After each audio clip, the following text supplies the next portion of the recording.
joining us here at Pottsgrove Manor. You've come just in time to hear me read one of my favorite books, Imogene's Last Stand. Let's get started. Written by Candace Fleming and illustrated by Nancy Carpenter. Littleville, New Hampshire was small, so small it wasn't even a speck on the state map. Still, Littleville was home to a village green, a general store, a three-legged cat, and a little girl named Imogene Tripp. Imogene loved history. When she was a baby, her first words were, 7 years ago. As a preschooler, she finger-painted an accurate map of the Oregon Trail, and as a kindergartner, she used her show and tell time to give a series of lectures on important women in history. Now Imogene's attention was on the Littleville Historical Society. The society, a centuries-old house stuffed with dusty antiques, had sat at the end of Main Street, unloved and unwanted, until Imogene pushed open its creaky front door. "Wow!" she exclaimed. "What a mess," added her father. Imogene shook her head. "This isn't a mess, Daddy," she declared. "This is history. And in the immortal words of Dr. Martin Luther King Jr., we are made by history." Then she got busy, sweeping away cobwebs, filing old letters, pasting yellowed photographs into albums, identifying fossils, organizing arrowheads, and even refinishing a 4-poster bed. When she was done, Imogene waited and waited and waited to give the townspeople a tour, but in the immortal words of Davy Crockett, she sighed, "Ain't nobody coming." Finally, on Monday morning, a workman arrived. He pounded a sign into the society's front yard. "Notice! This house will be torn down Saturday so a shoelace factory can be built in its place. By order of Mayor I. M. Butts." "Torn down?" cried Imogene. "But in the immortal words of William Morris, old buildings do not belong to us, they belong to our forefathers, and they will belong to our descendants." The workman shrugged. "Tell it to the mayor." So Imogene did. When she finished, Mayor Butts shook his cheeks. "My position is firm. Out with the old, in with the new." "What about the society?" she cried. "What about history?" "Who cares about history?"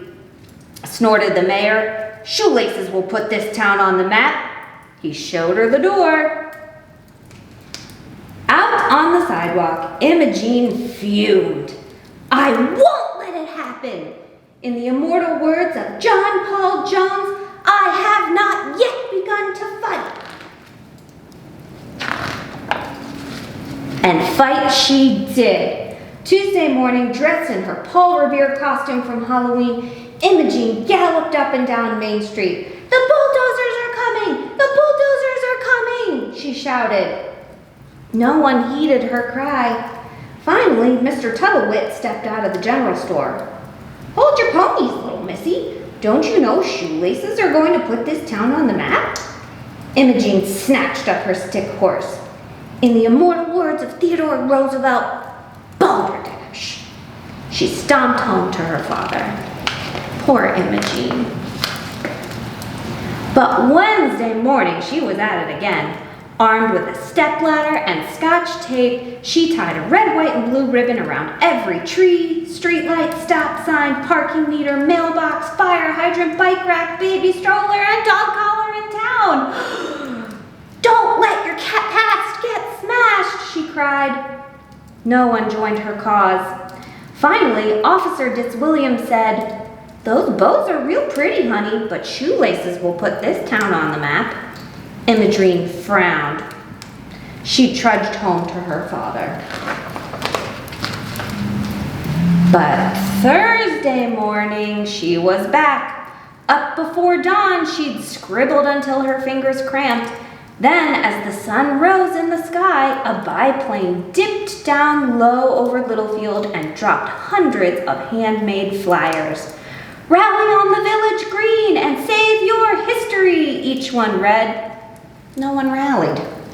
Finally, little Abner Pitt pedaled over on his tricycle. "Don't you understand, Emmy? Shoelaces are going to put this town on the map." It was the last straw. In the immortal words of Chief Joseph, she sobbed, "My heart is sick and sad." She ran home to her father. All too soon it was Friday. Imogene wandered through her beloved society. "Goodbye, photographs," she sniffled. "Goodbye, fossils and four-poster bed. Goodbye, old letters." A yellowed parchment caught her eye.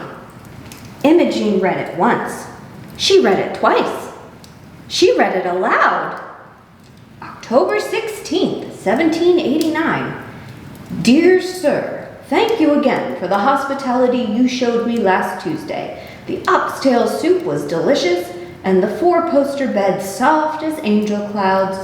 Indeed, I have not slept so well since leaving Mount Vernon. Your humble and obedient servant, G. Washington." G. Washington? Imogene gasped. George Washington? Had he really slept here? Quickly, she wrote a message explaining everything to the renowned Littleville historian, Professor Cornelia Past Matters. Get it? Past Matters. "Please hurry," Imogene begged. Then she clicked send and began to pace. Time. If only she had more time, but how could she get some? Inspiration struck, and Imogene sprang into action. When Saturday and the bulldozers arrived, Imogene Tripp stood ready. In the immortal words of the Vietnam War protesters, she shouted, "Heck no, I won't go! Heck no, I won't go!" The bulldozers growled to a stop, watching, waiting. Her father came on the run. "Imogene, get out of the way!" But Imogene squared her shoulders. "Daddy," she declared, in the immortal words of Abraham Lincoln, "a great oak is only a little nut that held its ground. I'm holding my ground." Just then, Mayor Butts huffed up to the porch stairs. "Unlock yourself this instant!" "Heck no, I won't go!" Imogene cried. The mayor whirled on Imogene's father. "Do something!" Imogene's father looked from the mayor to his daughter and back again. "Heck no, we won't go! Heck no, we won't go!" he finally cried. Mayor Butts' nostrils flared. "That pipsqueak can't stay on this porch forever, and when she moves, smash!" He stomped back to the bulldozers. As the sun rose higher, the townsfolk gathered to see what was happening. Mr. Tuttlewit arrived. So did Officer Ditzwilliam and little Abner Pitt. He called out, "Are you all right, Emmy?" In the immortal words of President Martin Van Buren, "I am okay," she replied firmly. Go Imogene. By mid-afternoon, TV reporters had arrived. They rushed to interview the little girl who refused to leave the porch. In the immortal words of Eleanor Roosevelt, "You must do the thing you think you cannot do," Imogene told them. Suddenly, a limousine appeared. Its door opened and out stepped Professor Past Matters, gasped Imogene, followed by the President of the United States, gasped the crowd. The president headed straight for the cameras. "I'm here to declare this house a national landmark." She held up a brass plaque.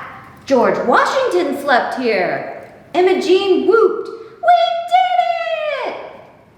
Yes, indeed, agreed Professor Passmatters. I'm so proud, said Imogene's father.